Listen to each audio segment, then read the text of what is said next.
শুভ সকাল, সালামু আলাইকুম। সবাই কেমন আছেন? আশা করি ভালো আছেন। দেশ ও দেশের বাইরে, কাছে এবং দূরে, যে যেখান থেকে এই মুহূর্তে আমার ভিডিওটি দেখছেন, সবাইকে জানাই অনেক অনেক অভিনন্দন ও শুভেচ্ছা। তো সকালে খাবার পানি দিয়ে কবুতরকে দেখেন খাবার দিয়েছি, কি পরিমাণে খাবার খাচ্ছে। এগুলো হচ্ছে আমার মূলত হচ্ছে কালো কোকা। কালো কোকা।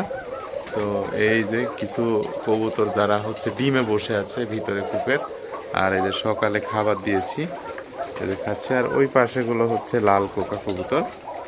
তো কালো কোকা কবুতর খুবই কম সংখ্যক, খুবই কম, এগুলো পাওয়াই যায় না এরকম আর কি। এটা আমি অনেক বছর ধরে এই কোকাটা হচ্ছে এই জাতটা এই পর্যন্ত নিয়ে আসছি আর কি। তো কালো কোকা যাদের লাগবে বা যারা পছন্দ করেন, একবারে অরিজিনাল দেখতে পাচ্ছেন কালো কোকা, আপনারা নিতে পারেন। ভিডিও